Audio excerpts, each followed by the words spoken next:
Hello, you wonderful people, and welcome to another episode of Crime Centric. This being a show where I talk about crime dramas that I watch. For today's episode, I'm going to talk about the latest episode of Dare Me. A lot of really interesting things went down in this episode, so let's break it down. I thought it was interesting how they structured this episode, basically taking our three main protagonists, Addie, Colette, and Beth, and kind of showing the same story, the same day, from different perspectives. Obviously, Addie kind of like it's so interesting because obviously she's a teenager, so for her she feels like I did the right thing by taking you to coach because we needed help. But it's like you could, but for Beth, I might even just kind of blend everything together. It's actually kind of interesting because it's the whole thing of like she felt like I was doing the right thing. I'm looking out for my friend. The fact of the matter is, like, if I took her to my house, like, we would have gotten in trouble. But more so than anything, it's like you're a teenager. You're scared that you're going to get in trouble. So it's like, were you really looking out for Beth's best interest, or were you looking out for yours? Because for you, you thought like, oh, she was just out of like she was just kind of like super drunk or super drugged up or something.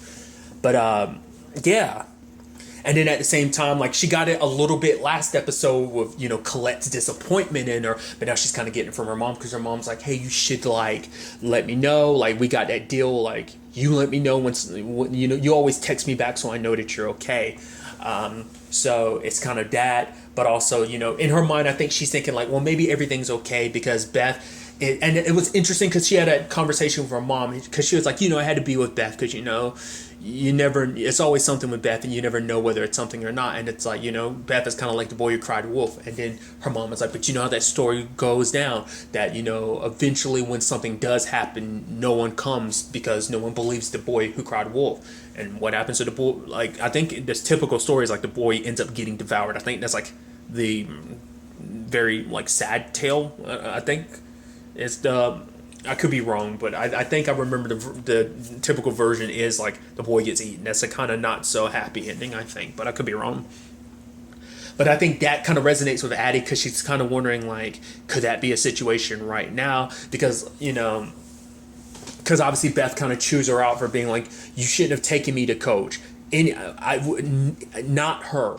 It's like, and I was like, why is she so intent on like?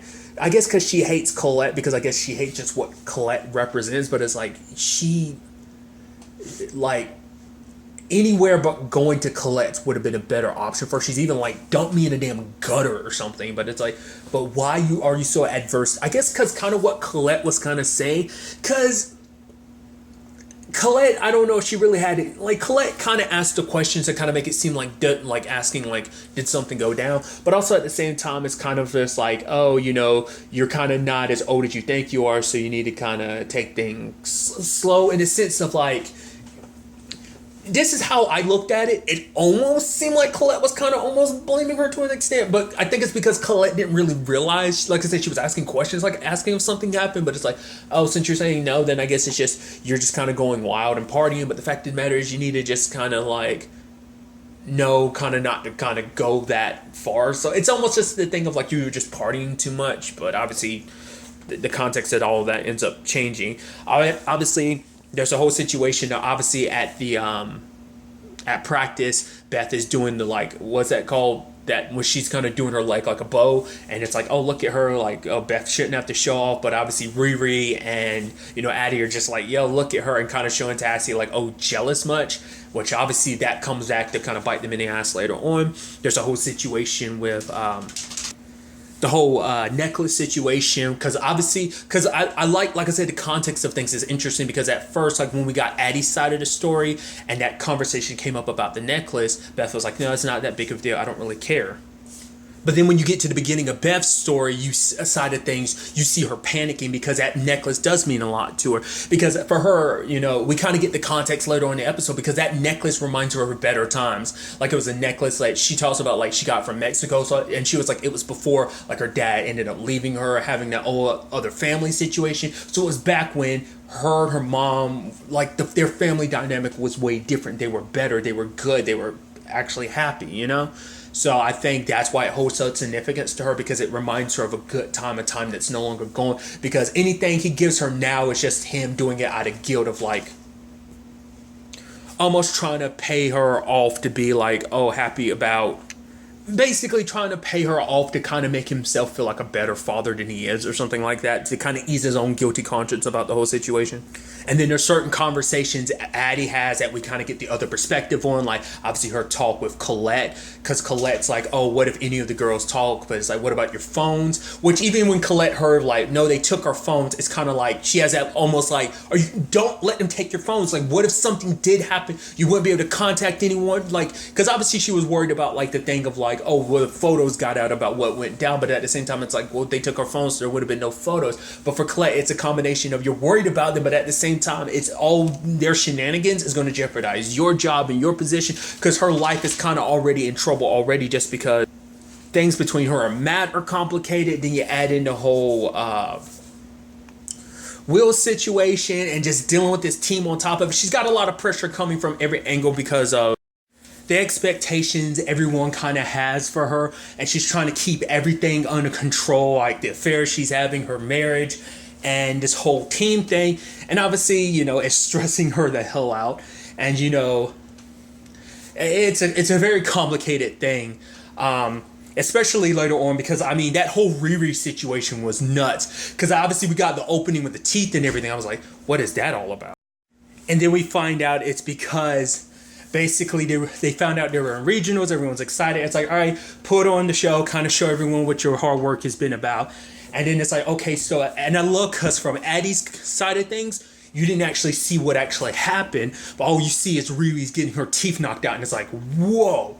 And then Colette's side gave you the context of it's because Tassie wanted to prove herself because she saw what Beth can do, and it's this back and forth relationship that they have where it's like she wants to show up Beth and wants to be like, because like I said, it's interesting because it makes it seem like, oh, it's all on Beth, but no, it's a relationship where they kind of feed into each other, like, because Beth only wanted to Beth only wanted to show off because Tassie was talking mad shit. It's like, wait, you lost a necklace? Wow, that's why Dad doesn't give you nice things or something. It's like, you didn't have to go that far, but the argument could be like, well, she's snappy like that because Beth is bitchy to her, and it's just like, it's the back and forth. It's like their family dynamic, they're just constantly caught in this cycle of just spewing hate towards each other. It's not that surprising. So, I mean, once again, look at what Tassie did like the last episode in that therapy session. Oh my God, it's because like playing the victim, even though she's the one that signed up for it. At no point in time did you have to do what you did. I mean, it doesn't, you know, Beth was telling you to kind of back down, but you didn't, but you wanted to try and prove yourself, but then try to make it seem like,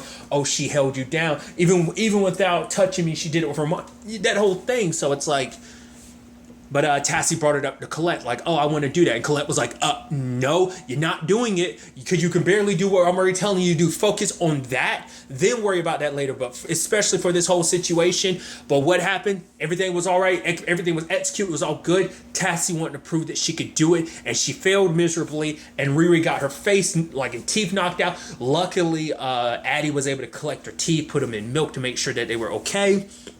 And when they show up at the hospital and everything, Riri's mom is not happy because she's like, this is your fault. It's kind of like, you know, it's like, well, for one, accidents happen, which I think is super messed up of you, because it's like, that's an accident, but it's like, no, we hired you to be the best and do this and do that. And it's just kind of like, it's so messed up because you're like, it's not Colette's fault. If anything, it's Tacy's fault for like doing what she was explicitly told not to do. And she did it anyway because she wanted to prove that she was the best, you know? And, you know, and now it's like, oh, you're also a mother, right? So it's like you're the adult in this situation. Which you could also make the argument, yeah, it applies to this situation, but you can also tell it probably applies to every other situation too. Like, you're the adult in this situation. Like, these girls kind of treat you like their best friend. It's like, it's not like that. The fact of the matter is, none of this would have happened if you had just done your job. And it's just, it sucks because that wasn't even on Colette. That was 100% on Tacy for doing that. But once again, it's just like the domino effects. If Beth hadn't kind of been snippy with Tacy in the first place, but once again, Tacy kind of started it this episode by having that comment. So Beth just kind of wanted to shut her up and show her up, but maybe she wasn't even really thinking about that. To be fair, Beth is going through a lot this episode, so she probably wasn't even thinking about it because she's trying to take her mind off of everything. Because everyone keeps asking her, like, did something happen? She has Addie up in her business. She had Colette up in her business. You know, like I said, like, she didn't want to have anything to do with Colette because she's like, I don't want her in my business. But it's just in the grand scheme of things, it's like I said, looking at last episode, you got an inkling that something happened. Just the way she was kind of out of it. He was passed out in the bed, and her to be passed out in the backseat of a car like that, you're like, something happened. And obviously she's not wanting to talk about it with anybody. Because that was even something Addie had brought up. It's like, oh, do you think Beth will talk? Beth won't talk because she won't say, she doesn't talk to anybody about stuff, even me. So even Addie, like, not even realizing at the time, but like, she brought up the context of, oh, when it comes to stuff like that, Beth wouldn't talk to anyone about it because it's just, Beth kind of, because I mean, and I don't think it's not just a Beth thing. Like, sadly, anyone in that situation won't want to talk about it, because in those situations, they're going to blame themselves. Because that even comes up during the whole Colette and Will situation. He was like, yo, let me tell you about Kurtz. Him and Beth have been, texting back and forth because I know that Kurtz is a screw up and, well, Beth is Beth. But then Colette's kind of being like, whoa, it's because, oh, yeah, she wears those super short skirts and stuff like that. And she acts the way she is. And Will's like, I'm not even trying to say like that. It's because Beth is a kid and she acts like she's older than what she is. And so she thinks she kind of knows it all. And it's basically, not trying, because Colette kind of felt like, are you trying to say like, oh, she asked for it? But it's like, no, Will's like, I'm trying to say that she is still a child and doesn't know the world the way she thinks she does. That because her family life is so out of control, she's out of control, and that's, the sad situation about that. And literally the entire episode, you can tell Beth is dealing with it. Hell, at that, after everything went down with Riri and Tacey and just like everything happening, like she was already freaking out a little bit. And then she starts like having a panic attack and she's not really opening up to anybody.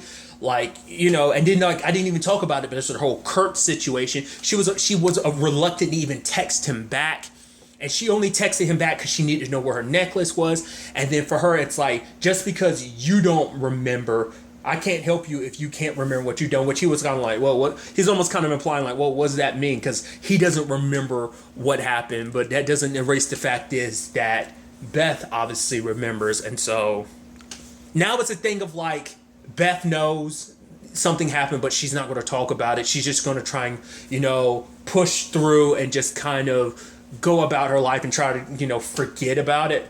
But sadly, there's no forgetting that. Like, it's going to be there.